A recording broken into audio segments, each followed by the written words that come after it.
Good morning, and thank you for joining me on the path to liberty. Hope you had an awesome weekend. My name is Michael Bolden with the 10th Amendment Center, and this is the show for Monday, March 11th, 2024. And today I'm covering the fourth and fifth Anti-Federalist letters from the federal farmer, who many people thought for many years was Richard Henry Lee. We know pretty much for certain it was not. Maybe Melancton Smith, maybe RHL helped out. But anyways, in these letters, in this episode today, he builds on the case that he made previously and makes the case that not being clear about the extent of federal power, there are phrases and parts of the Constitution that he says, well, they're ill-defined.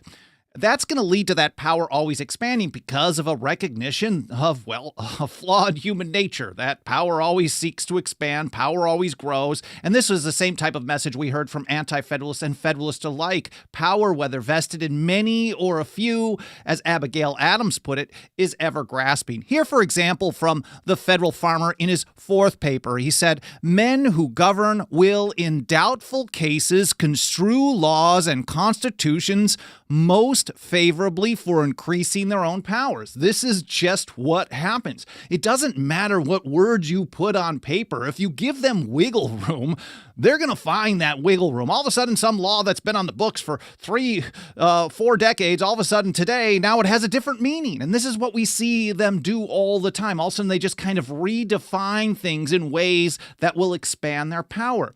Now, the federal farmer was obviously a big fan of some of the leading writers of the American Revolution. The Revolution being the radical change in the viewpoints of the people from around 1760 through the shot heard around the world in 1775, and he cites John Dickinson in these papers as well. Dickinson was the penman of the American Revolution, the author of the most widely read documents on American liberty up until publication of Common Sense in 1776 by Thomas Paine. And this is a very similar point here. Men who govern will in doubtful cases construe laws and constitution most favorably for increasing their own powers. And Dickinson, and this is just off the top of my head, I just started thinking about this as I was starting the show, but in 1767, and this was the principles, these were the principles that pretty much everyone in the Revolution understood.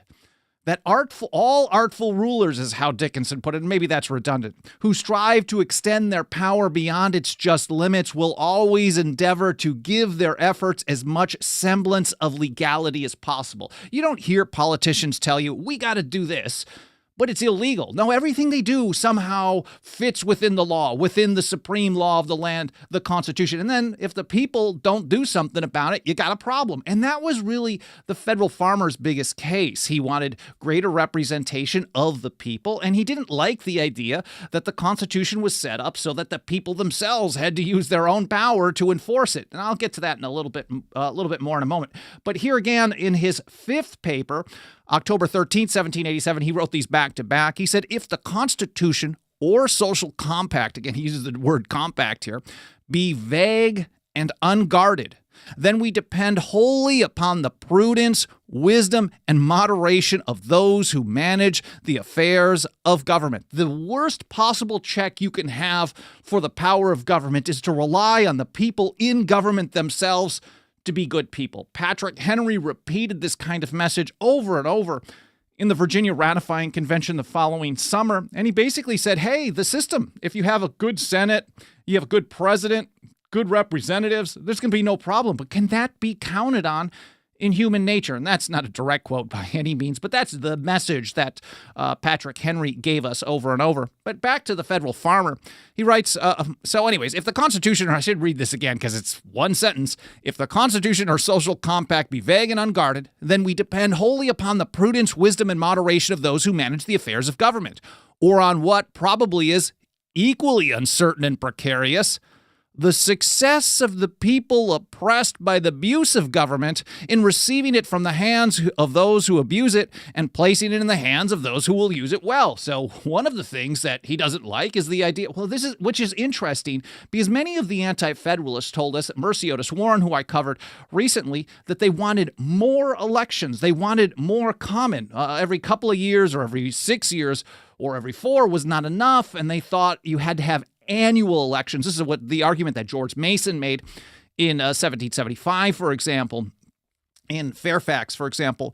And they wanted more elections, recur to the people. But here, federal farmer is taking the position that if vote the bums out is the solution that we have, that's not going to work too well. It's equally uncertain and precarious. It's as bad as relying on the people in power to limit their own power. And that's the message I often put out there. If you are going to the government to try to convince the government to limit the power of the government itself, whether it's through going to a court or asking the people in power or sending new people in there to take all that power and then reject it, you're going to be in a lot of trouble. So we have some similarities here, at least my views, and the Anti-Federalist Federal Farmer. There are some differences as well. But anyways, a quick recap. In his first letter, the Federal Farmer warned against adopting the new system quickly out of fear because he said, this has always been the custom of tyrants and their dependents. Whenever they want to rush something through, and we don't even have to just think of this in the situation of adopting a new system of government. Of course, we know that the Federal Farmer complained about the fact that, they sent some delegates to Annapolis for a convention in 1786. Not all the states were represented, so they decided to have a convention in Philadelphia starting in 1787. We know what that one was, the Constitutional Convention.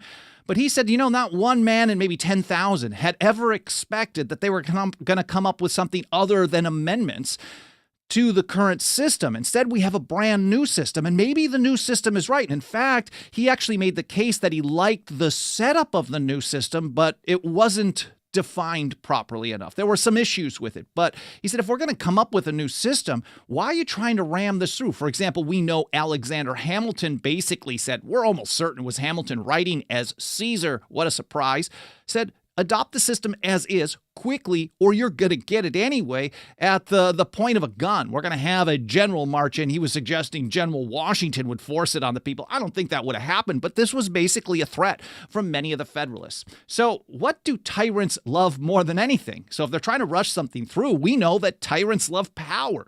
They love power consolidated or centralized in the fewest hands possible. So this has always been the custom of tyrants and their dependents. And then in his second and third papers or third letters, he gave us 4 main points that he considered essential to having or securing a federal system rather than a consolidated centralized tyranny. He did not want any federal involvement over the internal police powers of the states. Basically, that's James Madison's argument in Federalist 45 that the powers delegated to the federal government would be few and defined. Those reserved to the states and the people would be numerous and indefinite. So the federal government had to have strictly limited delegated powers. But again, if you don't define them well, you're going to have it's not going to be limited. He wanted no internal taxes at all. Of course, we know much of the revolution was an outgrowth of people opposing and resisting and nullifying internal taxes. He wanted full state control over the militia. He did not want the feds to have any involvement in that at all. And he did not want the federal courts to be able to take appeals of positions, rulings, opinions of the state courts. I'll link to both of these in the show notes. Alan Mosley will get that organized over at 10thamendmentcenter.com/path to liberty, and I'll get that published in the next couple of hours. There you're going to find all the links that I'm mentioning, the blog posts, other episodes, original source documents, etc., plus all the different platforms we're on, both video. We live stream on the mainstream ones. We also have, we upload the archive to places like link. Well, I don't know. I'm having a brain fart there, but we are as many places as possible. We have the audio only edition as well. 10thamendmentcenter.com/path to liberty. But anyways, let's get to Jason Mandrish discussing the 4th paper from the Federal Farmer. He said this is an anti-federalist response to James Wilson's State House Yard speech. So Federal Farmer published his on October 12th. The State House Yard speech was October 6th. The Philadelphia Convention ended on September 17th. So this is right at the beginning. We know after the Philadelphia Convention went, they sent the Constitution to Congress. Congress debated this for a little bit, and Richard Henry Lee, for example, tried to get a Bill of Rights attached to it before it even went to the states for consideration. They didn't do that. So by the time that Federal Farmer had the paper in his hands, October 12th, maybe a week or so, 2 weeks, I can't remember the exact amount of time that he had it at this point, but James Wilson's State House Yard speech, which most people aren't even aware of, is, in my mind, I think it is probably the most influential paper. I'll get to that in a moment. But here from the Federal Farmer again, he said, this is the beginning of his 4th paper. There appears to be to me to be not only a premature deposit of some important powers in the general government, but many of those powers there are undefined and may be used to good or bad purposes as honest or designing men shall prevail. Necessary and proper. What the heck does that mean? And smart people at the time of ratifying, now he didn't say that right there, but he does talk about necessary and proper, but a lot of people at the time were well read on the history of these legal terms. They understood the legal doctrine of principles and incidents, which is what the necessary and proper clause is based on. They understood maybe what the general welfare meant, but there was also some gray area. We know that when Benjamin Franklin first submitted his first draft for Articles of Confederation a year before the Declaration of Independence, more than a year before that, Thomas Jefferson wrote some notes on it. They still have the original document out there. He said, a term like general welfare, so undefined, shouldn't be used in a document of this importance. I have never seen Jefferson say that about general welfare in the Constitution. Maybe I just haven't found that. But this was a very strong anti-federalist argument that these terms, when people with power have access to them, they're going to read them broadly. It doesn't matter how you tell us it's supposed to be. This is what's going to happen because we understand what power does. And that's how he kicks off this fourth letter. He's directly responding. He doesn't name him by name, but we know much of this paper here was a direct response to James Wilson's State House Yard speech. I did an episode covering that October 6, 1787, about 4 years ago now. But since the time that I've done that episode, I've come to take the position that his speech, the Federalist positions that he took, is probably or possibly the most important of all the Federalist Papers, Federalist documents, because it basically set the tone for all the Federalist positions to follow. He was one of the leading legal minds of the time. In the 1790s, had a series of lectures on law. He was one of the first Supreme Court justices. Everyone they saw him as a big government guy, especially the opponents, but he was seen as a legal expert. So here in this speech, Wilson, because the document was just sent to the states, he's describing the Federalist position, that this is one of delegated and reserved powers. He specifically told us that everything which is not given is reserved. And this was the basis that the Federalists gave for opposing adding a Bill of Rights, because if there was nothing delegated to the federal government to infringe on the right to keep and bear arms, or there was nothing given to the federal government to establish a religion, for example, then they didn't have that power in the first place. But anti-federalists were like, basically, this is brand new. And again, going back to Patrick Henry, because he was one of the leading voices there, even though his statements came a little bit later in 1788, just because of the timing of the Virginia ratifying convention. But he was taking the position that, okay, yeah, Mr. Wilson, let's say you're correct, and that everything that is not given is automatically reserved. Well, you're telling us this, but every other attempt to do something like this in the past, well, not like this, every other attempt to write down rules for government has always been completely opposite. They get to do everything other than what we carve out. And that's how a Bill of Rights was basically viewed at the time by many people, that if you don't carve out these things, government is going to actually assume it has the power to do that. Anyways, that episode will be linked to in the show notes. I have not checked it out in a long time. I don't really listen to myself too much. I probably should. But here from Gordon Lloyd over at Teaching American History, he said the federal farmer was concerned that the Constitution contained within itself the potentiality to become a consolidated government, despite James Wilson's argument that the Constitution only bestowed powers that were clearly enumerated. And here's how Federal Farmer argued against it. He's responding to Wilson's position that anything that is not given is reserved. Delegated and reserved powers, a precursor to what became the 10th Amendment. But there was something that said that specifically under the Articles of Confederation. That's why there was so much opposition to this, and what drove the drafting and ratification of the 10th Amendment. He said, it is said that when the people make a constitution and delegate powers, that all powers not delegated by them to those who govern is reserved in the people, and that the people in the present case have reserved in themselves and in their state governments every right and power not expressly given by the federal constitution to those who shall administer the national government. He's basically saying, yeah, this is what we're told. Everyone knows who was telling us this. It was James Wilson. James Wilson was the guy who was explaining the Constitution first on the Federalist side, and everybody kind of copied his positions, or maybe they just happened to agree. There wasn't some of the Hamilton's very, very late essays were just kind of a reiteration of some of what Wilson had to say. But he's saying this is what we're told. But he said, Federal Farmer continues, he said, it is said, on the other hand, that the people, when they make a constitution, yield all power not expressly reserved to themselves.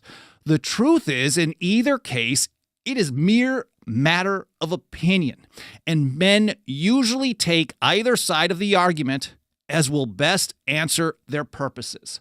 This is more of a study of human nature rather than the legal mind. So if we see this today, and I don't think I should really get off the rails on this too much, but people who are well-versed in what the terms mean in law will tell us, well, no, this is what it means. But so many on the Anti-Federalist side, and I think this is a very important thing to consider, it doesn't matter what you tell people in government, because you have to also consider how people in government will use the power of government over time. And that's what he's saying. There's been plenty of people who've looked at this thing the opposite of how Mr. Wilson is describing it, and we know in truth, in practice, and in history that, it just depends on who can gain something out of which version. Anyway, so he then went through a whole laundry list of rights and powers that he thought should be spelled out, reserved, expressly carved out for the people, just in case they don't read it the way we want them to read it. Free exercise of religion was a big one. Freedom from hasty and unreasonable search warrants, he said. Warrants not founded on oath and not issued with due caution. And then he also kept referring to the Constitution as a compact. I think it was 5 times just in his 4th letter. I thought that was interesting. If you're listening to Brian McClanahan's show lately, I do almost every time it comes out within a day or so. He's been talking about the compact fact. This is the Constitution is a compact. We see this over and over in the Federal Farmers letters to a Republican as well. But then he said, it is not my object to enumerate rights of inconsiderable importance, but there are others, no doubt, which ought to be established as a fundamental part of the national system. This is almost a precursor to the 9th Amendment, because the approach that Federal Farmer is taking here is like, let me explain some of the most important ones: free exercise of religion, unreasonable search warrants, etc. Trial by jury he talks about. But then he says, well, we can't list everything, and we have to have something in the Constitution which says that there are others.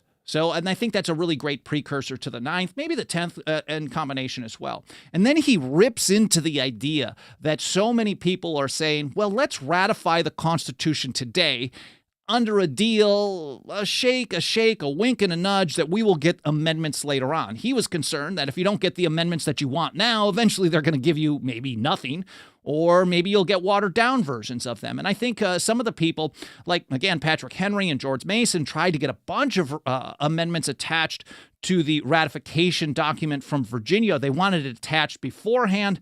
They were only considered as recommendations, and, well, some people are okay with it. Others, like Federal Farmer, were not. Here's how he put it. I am sensible that thousands of men in the United States are disposed to adopt the proposed Constitution, though they perceive it to be essentially defective, under an idea that amendment of it may be obtained when necessary. Now, Thomas Jefferson was one of those people. We know, not at this point yet, but we know that his letters throughout 1788, back and forth to various people, not tons of them, but he did write from France a few times.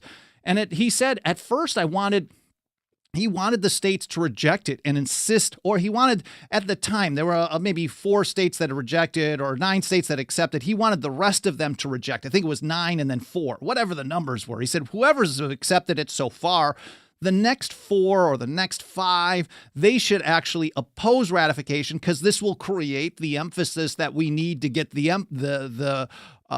amendments that he wants. And first and foremost on Jefferson's mind, like many others in Massachusetts and elsewhere, was what became the 10th Amendment, an express declaration that those powers not delegated are reserved to the states and to the people.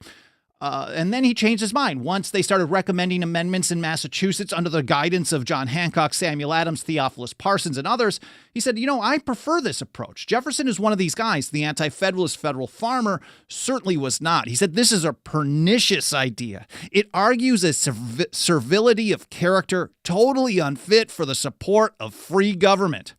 It is very repugnant to that perpetual jealousy respecting liberty, so absolutely necessary in all free states, spoken of by Mr. Dickinson. Now, Dickinson, again, he was the penman of the American Revolution, probably the most important writer in that time. And, 1764 through 1767 or so, he was really churning out really popular stuff. But this was kind of the basis of much of the revolutionary thought. And here he is being cited by the Anti-Federalists in 1787. Now, Dickinson was not an Anti-Federalist in 1787, although he was the primary author of, or I call him the father of the Articles of Confederation. He was in support of ratification at that point, but we should actually cover his papers in support because they're a very, very interesting take as well. But here he is talking about, he's citing John Dickinson's Letters from a Farmer in Pennsylvania in 1767, which said this, quote, "A perpetual jealousy respecting liberty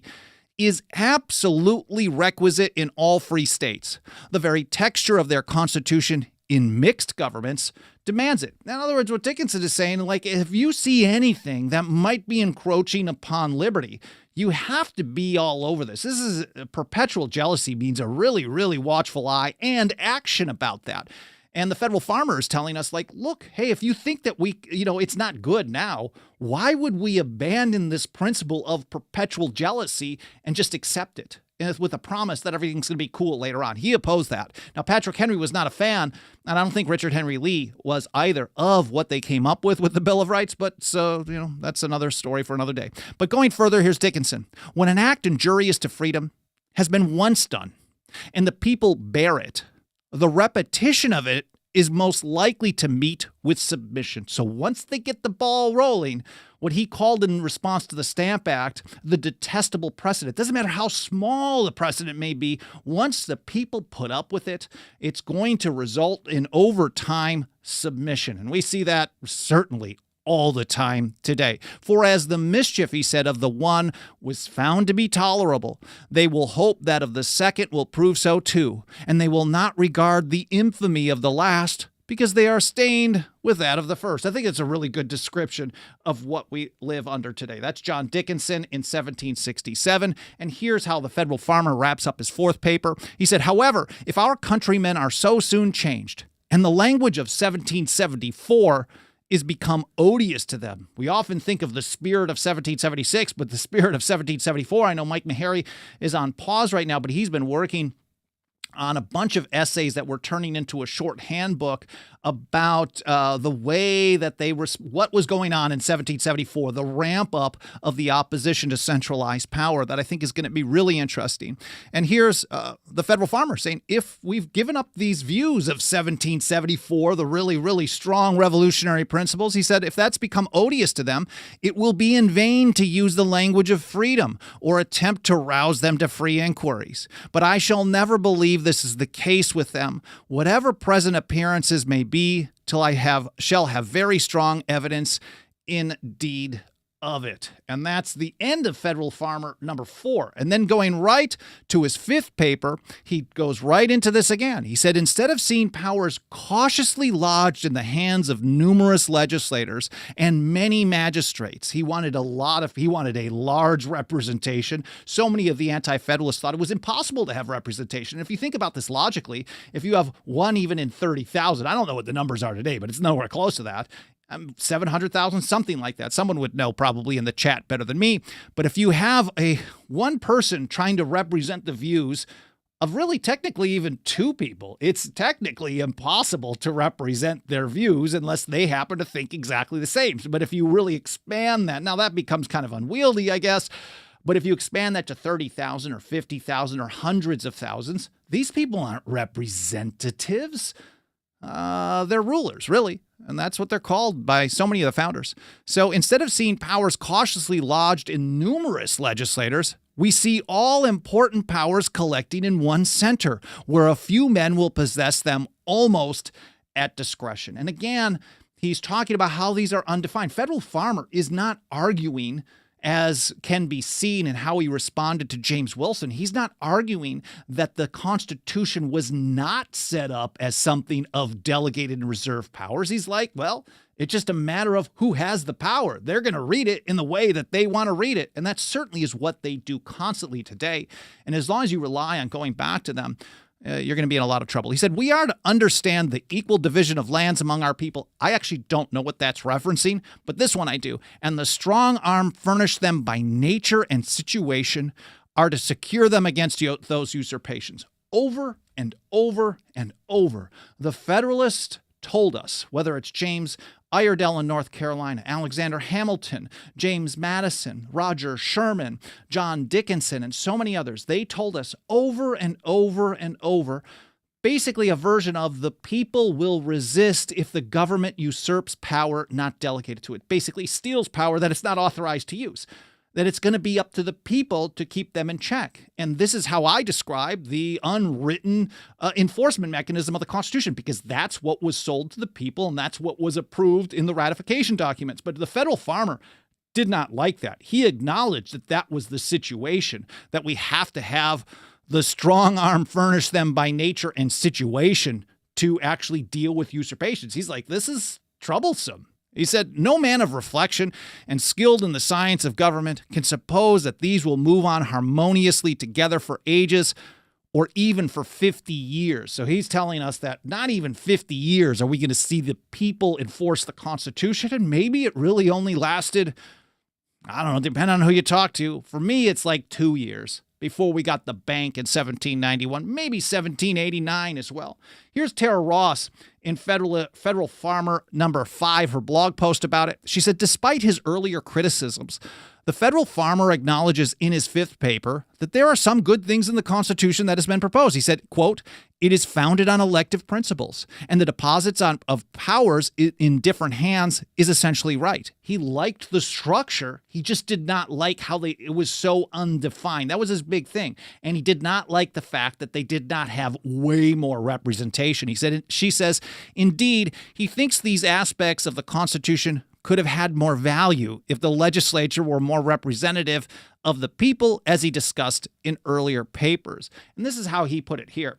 He said, the value of every feature in this system is vastly lessened for the want of that one important feature in a free government, a representation of the people. He's basically saying the people are not represented in this system. And I don't know about you, but I think on this, he absolutely called it. I don't think there's any way that any of us truly feel like our views are represented in this system. But anyways, he said, because we have sometimes abused democracy, I'm not among those men who think a Democratic branch a nuisance.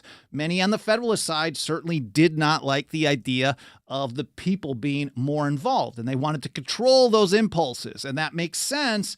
But at the same time, he's saying we need to have, if we're going to have 2 branches representing states and representing the people, on the people representation one, they really need to be represented.